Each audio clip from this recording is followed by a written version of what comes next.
Good morning to all.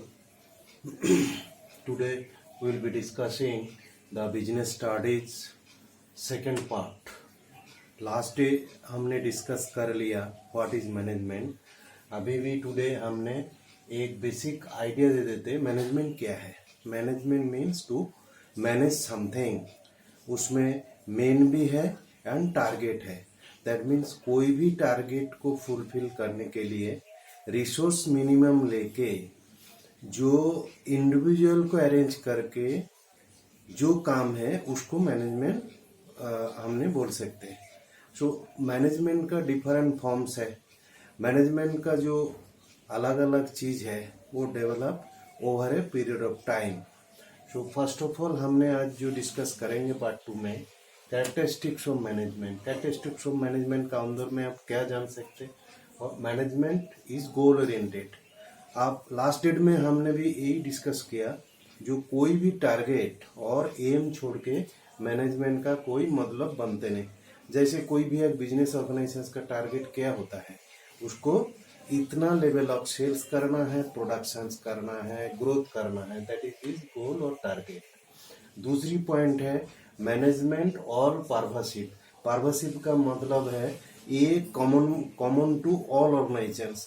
ये profit making हो, non profit making organisations हो, NGO हो, सबके लिए एक common to all organisations. Management ये मल्टी डायमेंशनल है. ये वेरी टिपिकल थिंग है. ये डिफरेंट स्टेजेस में ये जा सकते.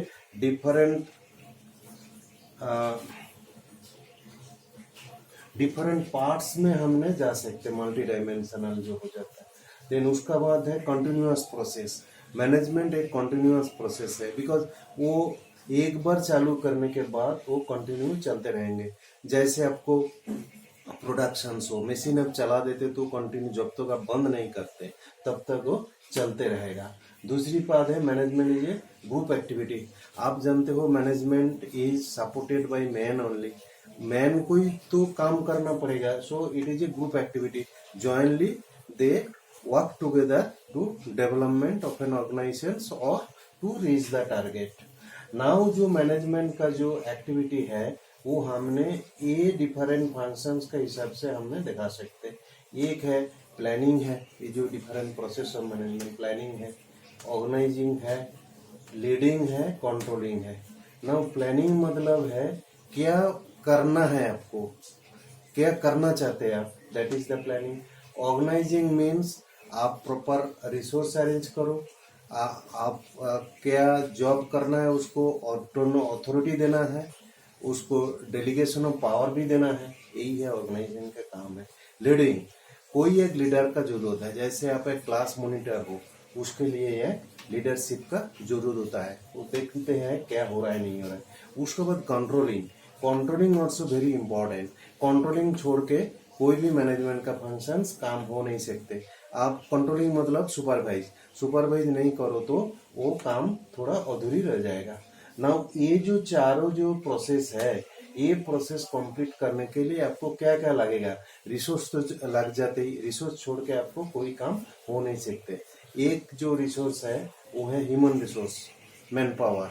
जो different types of man powers hierarchy हिसाब से मैन पावर आपको लेना पड़ेगा. Financial resources is nothing but your fund, bank loan. Without fund you can not purchase your resources. Physical resources कौन सी रिसोर्स होगी. जो रिसोर्स आपको बिल्डिंग होगा, प्लांट एंड मशीनरी होगा, ये सब आपको फिजिकल रिसोर्सेस होगा. एंड इंफॉर्मेशन रिसोर्सेस मतलब आप क्या किधर से क्या ले सकते. जैसे आप एक कंपनी के लिए एक मशीन खरीद कर रहे हैं, वो किधर से आप परचेज करेंगे, उसके लिए आपको इन्फॉर्मेशन चाहिए, वो रिसोर्स चाहिए. आप माल जो प्रोडक्शन होगा, क्या टेक्निकलिटी व्यवहार होगा, उसके लिए आपको जानकारी होगा. आप जो मटेरियल खरीद करना है वो मटेरियल सोर्स को आपको जानना है. एंड फाइनली जो एंड प्रोडक्ट आप तैयारी कर रहा है उसको बेचेंगे किधर, वेयर टू सेल, वो भी आपको ठीक करना पड़ेगा. That is the information resources. Now question काम जो मैनेजमेंट का जो है ये मल्टी डायमेंशनल एक्टिविटी है. डिफरेंट स्टेप्स का जो है, डिफरेंट स्टेजेस ऑफ एक्टिविटी है. ये थोड़ा क्रिटिकल एक्टिविटी है. सो टिपिकल एक्टिविटी है. उसका बाद है management is a dynamic function.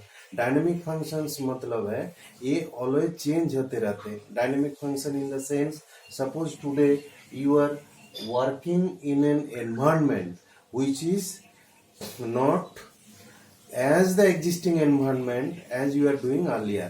So कोई भी एक नया चैलेंजिंग एनवायरनमेंट आए उसको भी आपको हैंडल करना पड़ेगा न्यू टेक्नोलॉजी के साथ। उसका बाद मैनेजमेंट एक इंटेंजिबल जो फोर्स है। इंटेंजिबल फोर्स का मतलब क्या है, जो आप देख नहीं सकते उसको बट आप रियलाइज कर सकते जो एक फंक्शन चल रहा है। उसका बाद हमने ऑब्जेक्टिव्स का बात कर सकते हैं। ऑब्जेक्टिव्स ऑर्गेनाइजेशंस का 3 बड़ा ऑर्गेनाइजेशंस है। Organisations objectives, social objectives and personal objectives. Then organisation objectives क्या है, इसको बहुत सारी प्रोडक्शंस करना पड़ेगा, सेल्स करना पड़ेगा, टारगेट फुलफिल करना पड़ेगा, यही है ऑर्गेनाइजेशन ऑब्जेक्टिव्स है। ये लिस्ट कॉस्ट रिसोर्स से कैसे इसको ये फुलफिल कर पाएंगे, ये इसको ऑर्गेनाइजेशन ऑब्जेक्टिव्स का अंडर में आ जाता है। दूसरा है सोशल ऑब्जेक्टिव। सोशल ऑब्जेक्टिव मतलब है social benefits to the organisations. जो ऑर्गेनाइजेशंस और कोई कंपनी जो काम कर रहा है सोसाइटी का अंदर में ही काम कर रहा है, सो उसके लिए सोशल बेनिफिट भी आपको फुलफिल करना है। जैसे देखना है जे लोकेलिटी कोई स्कूल, हॉस्पिटल, ये देखना पड़ेगा है कि नहीं है, उसको देखना पड़ेगा। एंड यूर टू आप जो ऑर्गेनाइजेशंस का तरफ पे जो अंडर प्रिविलेज हो जाता है सोसाइटी का, जो poorest of the poor people है, उसके लिए जॉब एम्प्लॉयमेंट क्रिएट करना भी आपको एक रेस्पॉन्सिबिलिटी का ऑब्जेक्टिव्स का अंदर में आ जाता है। नाउ तीसरी जो पॉइंट है पर्सनल और इंडिविजुअल एक्टिविटी। पर्सनल और इंडिविजुअल एक्टिविटी मतलब ऑब्जेक्टिव मतलब है जो आपको जो स्टाफ है उसको इंडिविजुअल ऑब्जेक्टिव हो जाता है। इंडिविजुअल ऑब्जेक्टिव क्या है, उसको क्या सैलरी मिलेगा, उसको पे पर्स क्या मिलेगा, क्या बेनिफिट मिलेगा, these are all their individual objective. ये इंडिविजुअल ऑब्जेक्टिव्स मीटअप हो जाए तो then he will be doing for the total interest about the organisations and automatically उनका इंडिविजुअल इंटरेस्ट का फिलअप होते होते ऑर्गेनाइजेशंस ऑब्जेक्टिव्स भी फुलफिल हो जाएगा।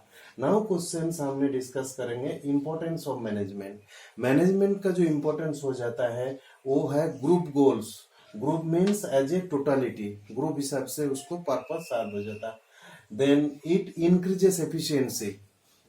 एफिशिएंसी मतलब है आप जो हो जाए कोई भी प्रोडक्शंस आप 10 घंटा में कर सकते हैं, 8 घंटा में कर सकते हैं। देन वो जो एफिशिएंसी इंक्रीज करने के लिए आपको प्रॉपर मैन पावर देना पड़ेगा, प्रॉपर क्वालिटी ऑफ मशीन्स देना पड़ेगा, प्रॉपर क्वालिटी ऑफ प्रोडक्ट देना पड़ेगा, देन इसको एफिशिएंसी बनाना पड़ेगा। It is a dynamic organisation, it is changing over a period of time.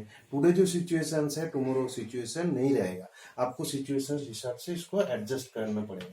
Achieving personal objective, वो पहले हमने भी डिस्कस कर लिया। इंडिविजुअल ऑब्जेक्टिव्स को सेटिस्फाई करने के बाद आपको ऑर्गेनाइजेशन ऑब्जेक्टिव्स मिल जाता। वो पर्सनल जो ऑब्जेक्टिव्स है वो 2-3 तरीके से आप हो जाता है। जैसे किसी को पैसा के लिए सेटिस्फेक्शन होता है, किसी को सेल्फ रेस्पेक्ट के लिए पैसा हो जाता है। सो उसके लिए आपको क्या पड़ेगा, आपको एप्रिसिएशन देना पड़ेगा इंडिविजुअल को, आपको उनको ये पड़ेगा जो इसको पीयर सेटिस्फेक्शन रेस्पॉन्सिबिलिटी जॉइनली आपको करना पड़ेगा।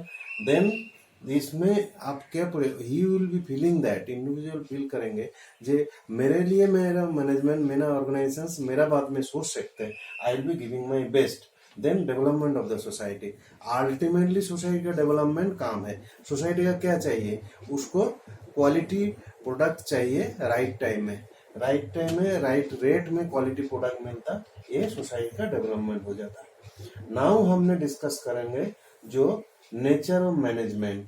मैनेजमेंट क्या होता है, ये क्या है, आर्ट्स है और साइंस है। आर्ट क्या बोलता है, जो आर्ट एक चीज हो जाता है जो एक इंडिविजुअल का एक कैपेबिलिटी है, उसके साथ एग्जिस्टिंग नॉलेज का इम्प्लीमेंट करके उनको थोड़ा डिफरेंट डायमेंशनल में आप यूटिलाइज कर सकते हैं। एंड साइंस क्या है, साइंस है एक स्टैंडर्ड एंड यूनिवर्सल एक्सेसिबिलिटी एक कॉन्सेप्ट हो जाता है। So that is the different. Then question comes जो मैनेजमेंट आपको साइंस है कि आर्ट्स है. Now question come management is not a pure science और pure arts, it is a combination of both science and arts. Then different levels of management. Management का जो difference level हो जाता वो है आपको हायर लेवल मैनेजमेंट जैसे directors बैठते all those things, middle level management all general managers and other executives, and lower level management they are the supervisors. So ये तीनों लेवल्स ऑफ मैनेजमेंट इसको लेके ये काम कर सकते. So this is the in totality of your business studies part 1. So we'll be going for the next video में आपको सेकेंड चैप्टर में बात करते. आज के लिए इतना ही तक. Have a good day.